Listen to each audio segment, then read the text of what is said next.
Hopefully it'll work on my end. Okay, I'm looking. I should be good. I have 2 gigabytes of memory. I'm watching my little tracker. All right, here we go. All right, I'm just going to kick it in. John, edit here. Hello, and welcome to Devlandia. You say, hey, what's Devlandia? We're talking to developers. It's one of our new shows. We've got Booklandia, Devlandia, and Techlandia now. Jake, is that way too confusing for everyone? Way too confusing. Okay, so that's good enough. But we thought we would start talking with the. We thought there was a need to start talking to some of the developers that are out there. It's kind of like a EdTech bridge, if you will, and we'd like to just get the developers' thoughts. These developers have agreed to come on. They're going to talk about their product a little bit, and then if you'd like to reach out to them, that's what we encourage you to do. We want to do the EdTech bridge. Isn't that's a thing, right, Jake? The EdTech bridge. EdTech bridge. I love that. I know. I think if you Google EdTech bridge or follow it on Twitter, I think you can find the person that started that whole thing. We're going to do it our way, and EdTech bridge. If you want to come and contact us, we're happy to help you out. So I'm John Samuelson. I'm over in Portland, Oregon. Down in Splendora, Texas, we have the handsome, dashing, scholarly-looking Jake Duncan. And on Twitter, I am JK at JKDNCN. That's Jake Duncan without any vowels. And Jake Duncan used to be Duncan Bilingual. But Jake, you can always contact Jake, too. Jake knows probably more of the cool things that are coming out in technology than I would say the normal teacher. I would say that's a fair assessment. Wouldn't you say that's fair, Jake? That's a fair assessment. Well, I try to keep up with what's going on, so sure. Yes, he does. He does, trust me. All right, and we're very happy to have on our first guest today, and we're going over to the Empire State, New York City, and we're going to talk with Alexander Parker from the New Book Press. And Alexander, are you on the Twitters at all so people can contact you? On the Twitters, yes, I am indeed. The name of, well, it's not my name, it's the name of the company, is The New Book Press. That's all one word, obviously. And you are right with your introduction. I am indeed in New York, not only the state, but the city, New York City. New York City is, I've only been there once, but I would like to go back there again. And are they just, I just have to ask, we go a little pop culture, Alexander, so I know I didn't prepare you for this. Uh-oh. Are they just a flutter about the whole Jay-Z Beyonce thing? Is that a big topic on the streets right now in New York, Jay-Z and Beyonce?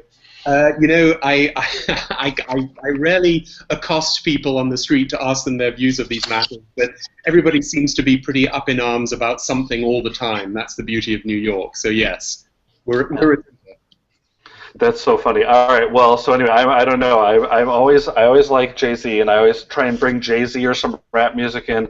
I do that for my friend Matt B. Gomez.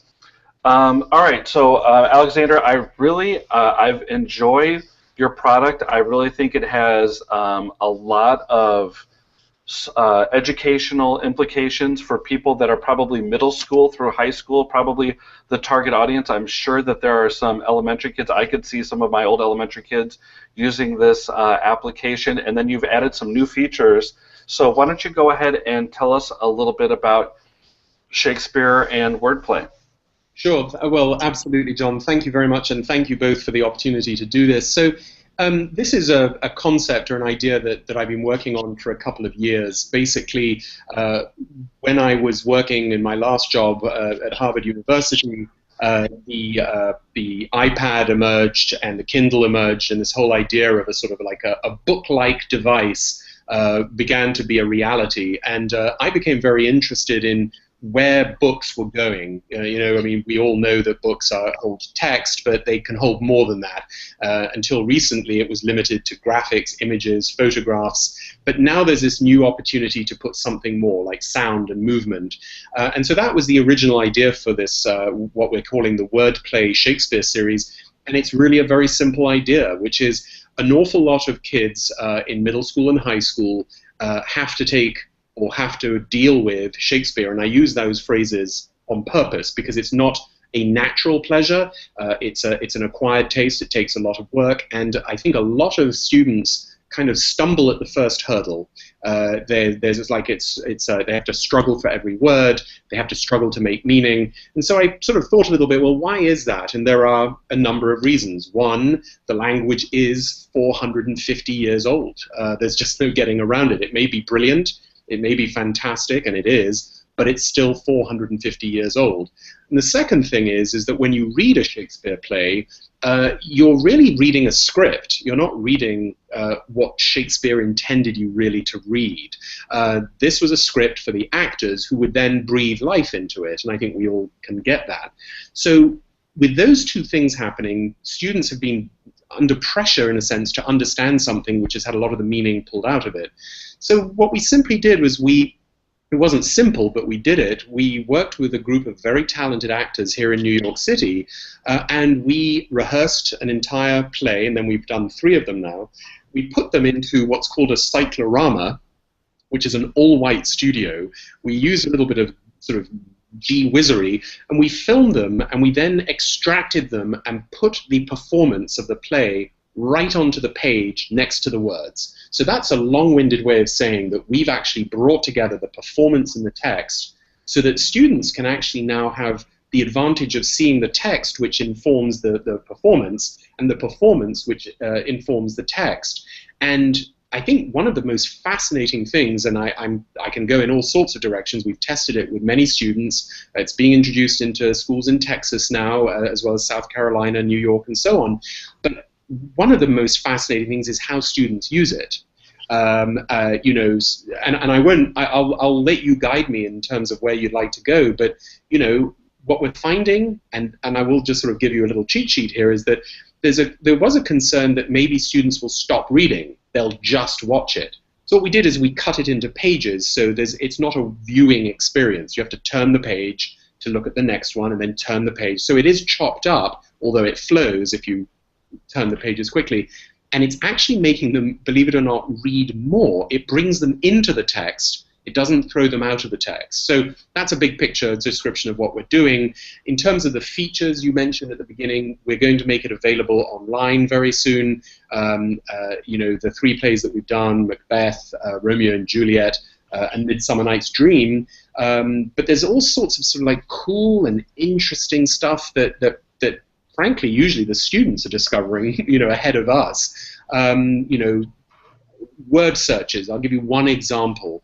You know, how interesting is word searching? Well, it's kind of is interesting. If you say to students, I'd like you all to look up the importance of color in a play. You type in black, you type in white, it comes up with every use of the word, or find every kind of bird that is referenced in Macbeth, and there are about 8 or 9. It's sort of fascinating how students and teachers are now carrying this forward. So anyway, that's a big picture. I don't want to monopolize this, but that's what we're doing. We're loving it. No, that's good, and I think that's interesting because I correct me if I'm wrong, but when I've looked at the app, when I've gone through it, it tracks the words for them, so the words are highlighted as they go along, as the actors speak, or is that not? That's actually no. Funny you should say that, because we've talked about that a lot, and we decided that we wanted to be as hands-off in terms of visual. We wanted it to be as clean as possible. What we did do, and teachers react in 2 different ways to this, is we also provided a modern English translation 1 tap away or 1 click away on the web version. And we have a version which has it in Spanish as well, because ESL challenges, you know, so we actually translate it into Spanish. And the reactions about the translation are fascinating. For teachers working with advanced students, they like that feature less, because they feel that the students are at a level where they can really grapple with it. But with teachers who are working with kids who are not as comfortable with the language, it's a godsend. So we're now doing an adaptation, which we'll give you in 1 of 2 versions. You know, it's something where we can only really learn how people are using it by releasing it out there, trying it out. But the early reactions are, thank goodness, very favorable. That's good. All right, now I was gonna, maybe Jake's thinking of this question because we think the same way about products. So you're thinking maybe that for the teachers that have students that can inference like that, are you thinking about having a feature where you can turn it, the teacher can have a little bit more control and toggle it on and off then if they would like that feature? Because I think for me, I would have liked to have had that feature. I don't know if I was skilled in inferencer from, you know, like you said, a language that's 450 years old. So is that a possibility? Do you listen to feedback? How often do you get feedback from the teachers and the students? And I think we'd love to hear a great student story of how the students are using it differently than you expected, or just students that have really enjoyed it. Because I was here when you were down in Texas, and I know that the students that I saw you speak at their school districts really it got favorable reviews. Yeah. So to the question of toggling it on and off, it's in the format that we've developed in initially is the iBooks format, and so it's not a networked experience. Students have it on their devices. The online version, on the other hand, will when teachers order the username and password, they will be able to specify which features to have and which ones to not have. So that, in a sense, will be a sort of a right at the beginning. You'll toggle one way or the other. The answer to the second one, which is how are students using it, and good stories. One of the most interesting things is watching students using this in small groups and then when they're alone. And the thing which sort of blew my mind, certainly, was that they were capable of reading and watching essentially simultaneously, which I can't quite do, and I guess that's because I'm old. But I think that we gauge this by simply watching the students and the way their head moved and how they were working with it. Some students started reading the text and then went to the video. Others watched the video first, then went to the text. The vast majority were watching simultaneously and repeated the page 2 or 3 times, which is great because they're really engaging with the text. The other aspect on the iPad version is that teachers have already started using the note features, the annotation features, in ways we had not expected. They're certainly going paperless. They're having students, because it's got Twitter and Facebook feeds. So if you've got a one-to-one program where the iPad is associated with a specific student, they can then start tweeting, they can start making Facebook posts, and they can start sending their notes. So teachers, for example, will say, listen, I want everybody to note 3 or 4 items which they find either baffling or complex or interesting, send them in to me directly from the app, and then they're working back and forth like that. So, it's not just, in a funny way, I'm not just watching the students, I'm watching the teachers as well, because I don't pretend that we've figured everything out yet. We're learning as we go, and that's half the fun of it, frankly. That is a good idea. I just picture in my mind, if I'm having a student tweet out something like that, I just imagine like you could even hashtag it like Duncan3 for Jake Duncan period 3, and you could have a whole list, and then you could come into the feed afterwards on the next day, and then you could share and have like a pretty rich discussion about it. So there's a lot of different things that you could do with the sharing features, which we always know is, I always thought was the most important thing from back when I was using iPod Touches, the sharing features. Right. I was curious. You said that it was it's published as iBook. Were there any other platforms that you considered, or were there limitations for?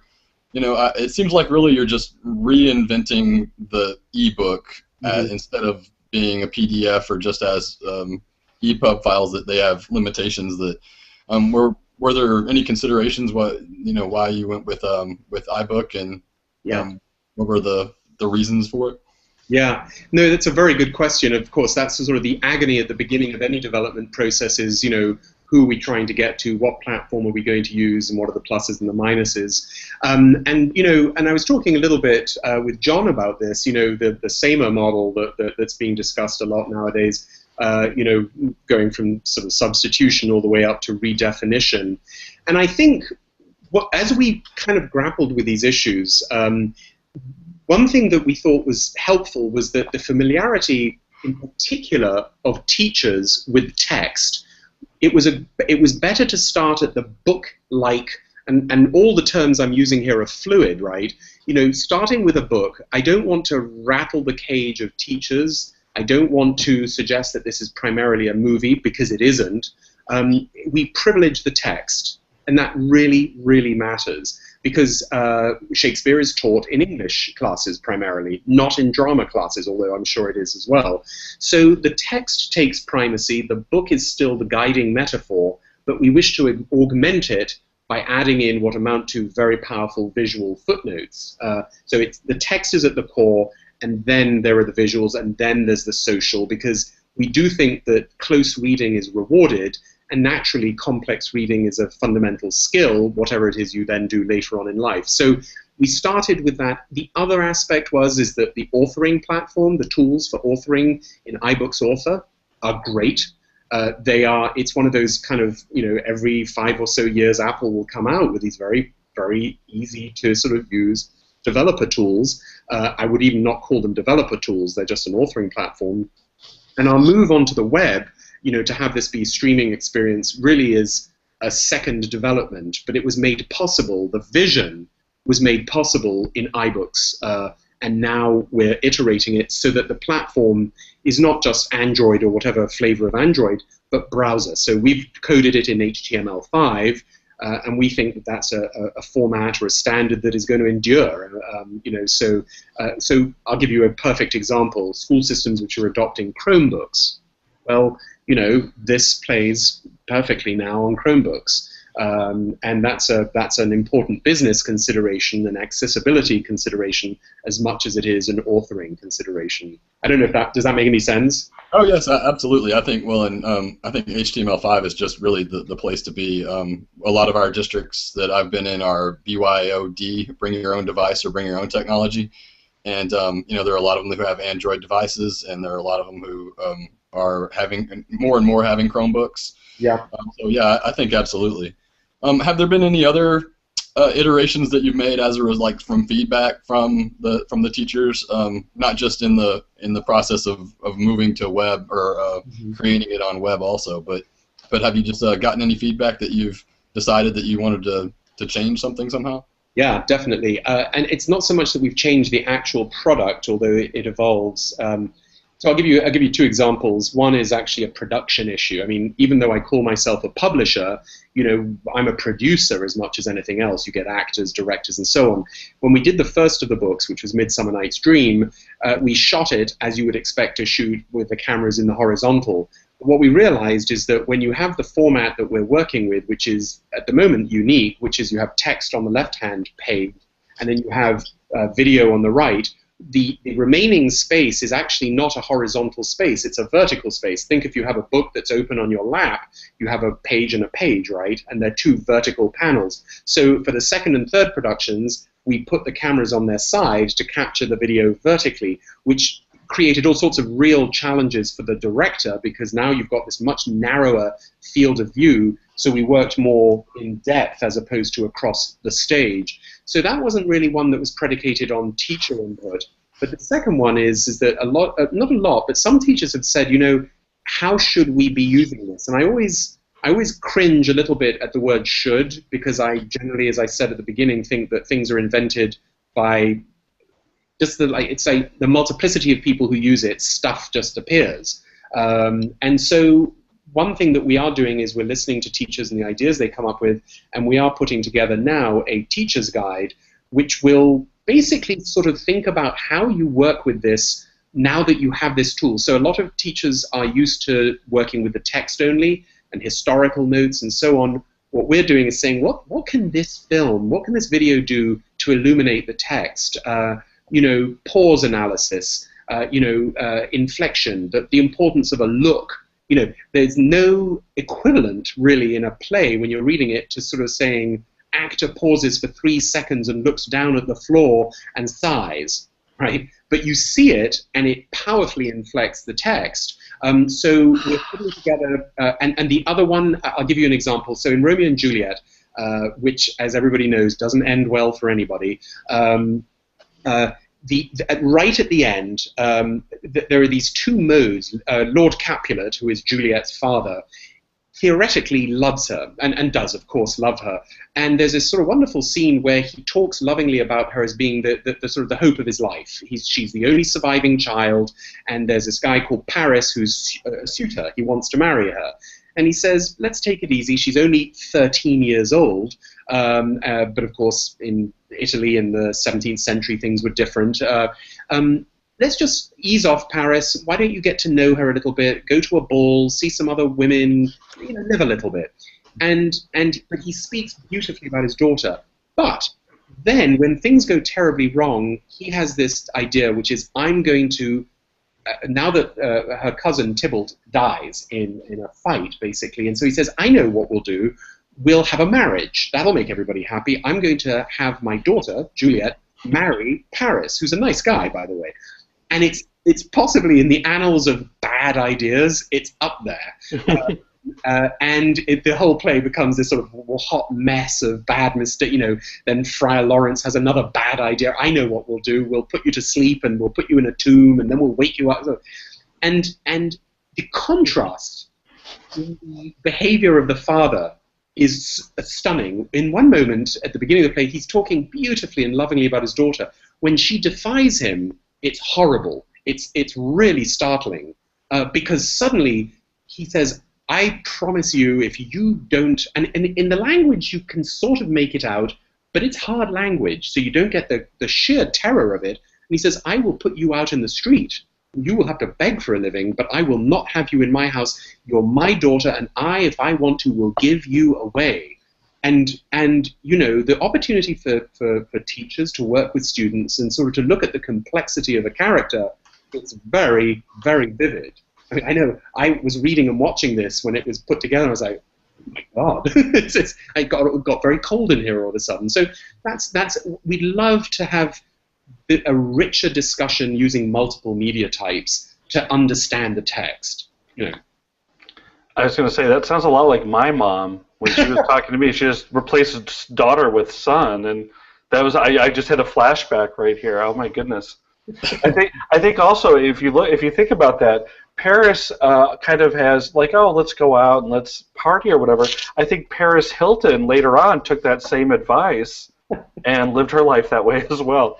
I think that is I really enjoyed. I was happy that you gave me the code for the iBook, and I really like it. And I think that the opportunity now to go to a web browser version where it is device agnostic, as we like to say in the business, where it can go on anything. I think that you're really going to reach a larger audience. When is the web version going to be ready for prime time? Is it going to be ready for this upcoming school year? It is. I mean, I always am cautious until when it's up and operational and fully tested out that it should be ready for September.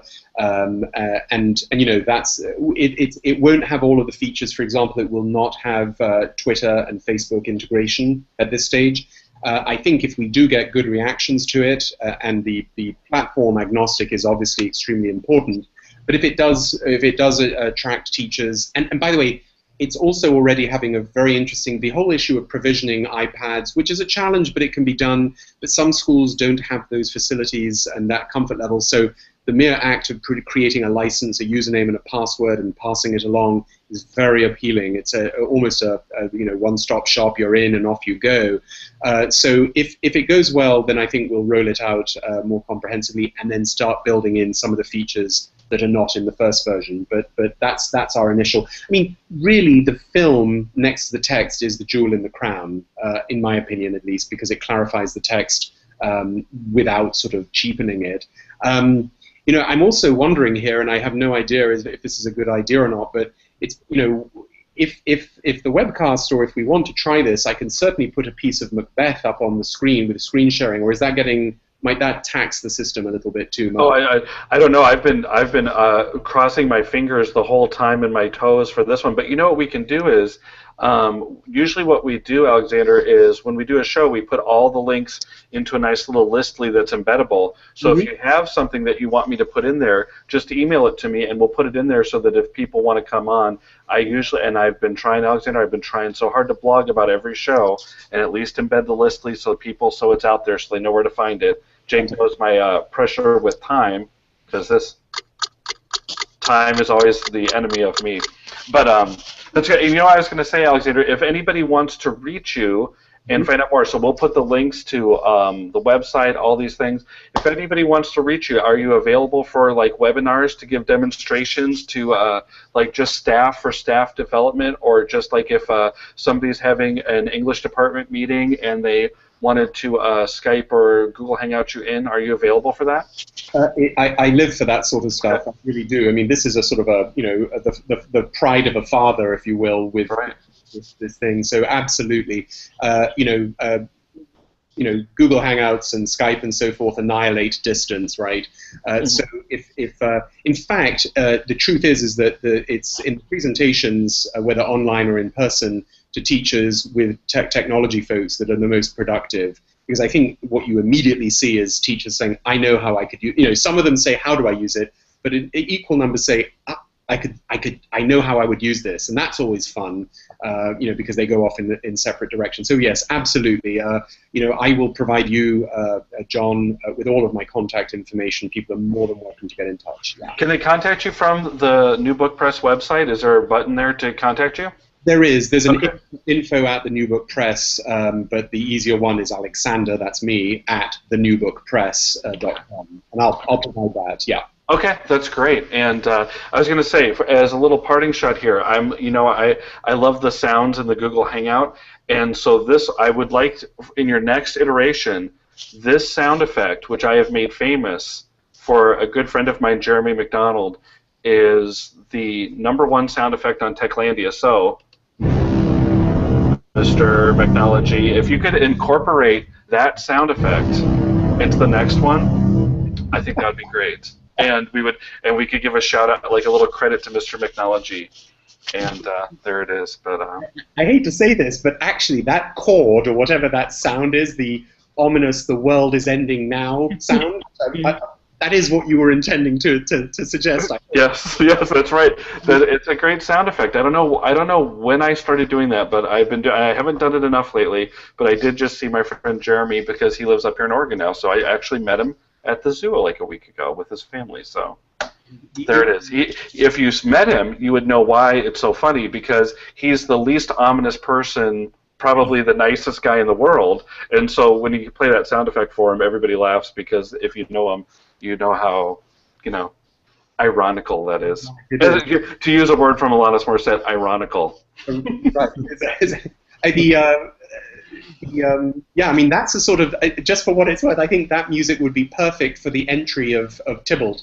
And if you think I'm joking, there's actually a ballet, and the opening scene of the ball is actually, the chord is, I'm going to send it to you as a sound, send it to you and Jake, but it's almost identical. It was by Prokofiev, I think. So I'll send it to you. You'll see. Okay, that's good. I think if we can get that one in there, I think that sound effect should be used more often any chance we get. Well, Alexander, thank you so much for being on here. We appreciate it, and we appreciate all you're doing to help out and get feedback from teaching and teachers and students, and just trying to make your product better and more useful. And it's something that pretty much, I would say, I have just moved to a Common Core state, right, Jake? We've just moved, so I can guarantee you that Shakespeare's there, and everybody in America has to learn Shakespeare. So why not read a page? And that it really helped me out when I was going through it. I was like, oh, okay, I get it now. Or like you said, if somebody said, I was confused a little bit, I'd watch it again and read it again and be like, oh, okay, there we go, I understand now. That's because I'm not that bright, though. That's why. Well, there are two directions to come at with Shakespeare. I think one is you love him and his work, and you can't get enough of it, and that's why you would want to make this. The other direction, and it is the direction I came at, and I said this at the beginning, is that it was so hard and so dry, and people say to you, you've got to love Shakespeare. He's great, and the answer is yes, he is, but it's hard, and people don't feel they want to admit that. But once they do, let's help, and let's not just pretend we like it. Let's figure it out. Let's use technology intelligently. It's not a hard thing to do. I mean, actually, no, it actually is quite hard, but it's the simple things are sometimes the hardest. And then, just make it a simpler thing for people to understand, and then I just think it's a benefit to everybody concerned. So, I was not a Shakespeare fan in my youth, and when we ask students what they think, one of the most often the things they say the most often is they're Shakespeare said brevity is the soul of wit, and they'll say something like cool, like thank you. And then, but the more interesting in a way responses from adults, all my friends, almost to a man and a woman, have said the same thing, which is, I wish I'd had this when I was studying Shakespeare 40 or 30 years ago. And And that's kind of the way I feel. You make something that you wish or would like to use yourself. So, you know, that's my view of it. That's cool. That's cool.